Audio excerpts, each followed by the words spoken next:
Olá amigos, vamos ao nosso radar do mercado, muito bom dia a todos. Pregão desta quarta-feira, dia 29 de agosto. Ibovespa nesse momento registrou uma queda de 1,26%. Algo negativo que aconteceu nesse pregão foi ter perdido a mínima dos últimos pregões. Não tinha conseguido voltar para cima da média e vai perder a mínima desses últimos pregões, algo realmente negativo. Aqui no G60 uma primeira hora de pregão ruim. E quando eu falo perda da mínima dos últimos pregões, essa é a mínima de um pregão, essa é a mínima de outro pregão, essa aqui é a mínima de outro pregão. Então perdeu todas essas mínimas, aí gerando ainda a perda da mínima da primeira hora de pregão, que foi um forte fechamento aí para baixo, saindo de uma certa indefinição, abrindo espaço para a perda de 57.600, que já está fazendo isso, já está vindo para baixo. Consequentemente, em termos de oscilação, o Ibov está revertendo a tendência de alta, passando para uma tendência indefinida de curto prazo. E tornando um pouco mais afastada a possibilidade lá dos 60 mil pontos. Lembrando que eu falei da videoanálise de fechamento da semana anterior. Se o Ibov fecha a semana abaixo de 57 mil pontos, vai montar um topo ruim no gráfico semanal, coerente com um grande movimento de queda e com a perspectiva maior até do alinhamento das médias de voltar a cair de maneira mais forte no curto prazo. Olhando para Petro, PETR4, Petro no pregão de hoje registra 0,23% de queda, abriu subindo, cheguei até a falar no vídeo chat pela manhã, não significa nada essa subida da Petro, estava em alta de 0,67% quando eu comentei, estava aí na faixa dos 21,50, então dentro da congestão, esse sinal também de baixa, o único significado dele maior seria um retorno ali para a faixa, uma chance maior de voltar para a faixa dos entre 21,10 e 21,03, mas nada tão significativo ainda. O mais significativo continua sendo aquele sinal que eu já mencionei aqui nas últimas videoanálises, que é o fechamento de uma hora de pregão abaixo dos 21,03, seguido de nova mínima. Vale 5. Vale 5 no pregão de hoje, está na mínima praticamente do dia, queda de 2,5%. Ativo até agora não consegue gerar uma compra pelo gráfico diário. Vale está em cima de um suporte importante do gráfico mensal, vou ser um pouco mais ousado e vou comprar no preço. Esse ser mais ousado significa dizer poder ter um lucro maior se o ativo se recuperar, mas em boa parte das vezes tende a acionar. Aí o stop não tende a ser uma operação das melhores. E aí, sendo um pouco mais cauteloso, que a gente vinha comentando aqui, em termos de cautela, é comprar na superação da máxima do candle, pelo menos quebrar essa sequência aqui de máximas e mínimas descendentes. Então, enquanto tiver com máximas e mínimas descendentes, significa dizer que os vendedores estão no controle da situação. Qualquer tipo de compra tem um risco muito maior, independente de estar no suporte do gráfico mensal. Ela não fez nenhuma sinalização de alta ainda. A próxima sinalização de alta que ela poderia gerar seria já no próximo pregão, superação dos 33 e 35.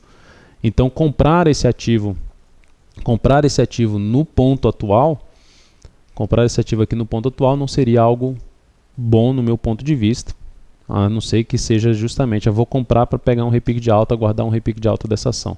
Mas fora isso, ela não tem sinalização de entrada.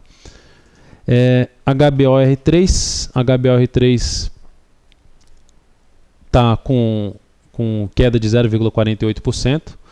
Queda de 0,48%. Por que então estou mencionando esse ativo? Porque a gente tinha falado no pregão do dia 22/8 desse papel, fez uma videoanálise desse ativo, é uma ação onde a empresa, a Helbor, está com tem uma relação com os investidores lá, um canal aberto dentro do Investmania. A gente fez uma videoanálise desse ativo, falando da tendência de alta dela de curto e médio prazo e falando da possibilidade de compra na superação dos 10,38, por volta de 10,39. Ela está praticamente nesse preço aí. Abre possibilidade, sim, dessa compra com stop em R$ 9,68. E com isso, se entra comprando em 10,39, coloca o stop em R$ 9,68, o risco dessa operação é de 6,8%, uma operação um pouco mais longa, de curto a médio prazo, e objetivo na faixa de R$ 11,10. O foco aqui seria atuar a favor da tendência de alta deste ativo. PDGR3 se destaca aí no dia com a alta de 4,17%, mas num ponto ruim operacionalmente falando. Alta boa, volume forte na primeira hora de pregão, abriria espaço para ser ousados na superação da máxima dessa primeira hora de pregão, mas mesmo assim ainda arriscado devido ao ponto, a região que ela está. bem mais arriscado esse tipo de operação na superação da máxima dessa primeira hora de pregão. Então seria um ativo aí que eu não estaria muito pensando nesse tipo de entrada. Mesmo olhando para o gráfico de 15 minutos, teria que fazer o que? Não perder esse 3,73 e superar a máxima aqui do dia 3,82, botar o stop em 3,72, projetar esse risco da operação para cima. Outro ativo de destaque no dia, destaque negativo, OGXP3. OGXP3, queda de 8,85%. Era um ativo que vinha com topos e fundos ascendentes, excelentes, fracos, tanto que a gente não passava nenhum tipo de entrada nessa ação. Chegamos até a fazer aqui nesse meio do caminho alguma operação de day trade, mas nada mais do que isso, acho que foi até no dia 22/8, nada mais do que isso nessa operação.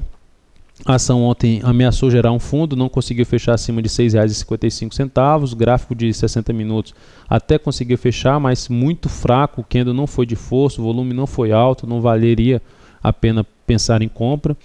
Aí o ativo hoje monta esse grande candle de baixo, fecha abaixo de R$ 6,35, forte candle de baixo, a gente já tem aqui um forte movimento de baixo, com a mínima em 5,95. Se ficar mais esse candle, o próximo candle aí, mais uns 4 candles aqui de lado, para depois perder essa mínima, abriria chance de venda de day trade com stop aqui acima da máxima desse candle. Seria uma das operações aí possíveis de venda aí dentro do pregão forte para baixo na OGXP3.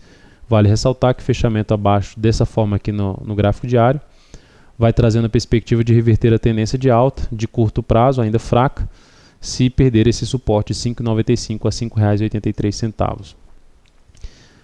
E por último, o SUSB5. SUSB5, o lado negativo, que a gente estava comprado uma compra pelo G60 em 4,57, ela até foi caminhando ali para o objetivo, 4,74, o objetivo era 4,82, mas foi perdendo força. Ontem ameaçou gerar uma nova oportunidade de compra, falamos do papel, se gerasse fechamento de uma hora de pregão acima de 4,52 nova máxima, chance de compra, ou se oscilasse nos 4,57, não fez nenhuma coisa nem outra, e o pior, a ação montou aqui um pivô de baixa no G60 e acionou o nosso stop da operação ao bater em R$ 4,32. Então é isso, amigos, muito obrigado por sua atenção e também pelo acesso diário ao site da Altovera.com. Um grande abraço e até a nossa próxima videoanálise.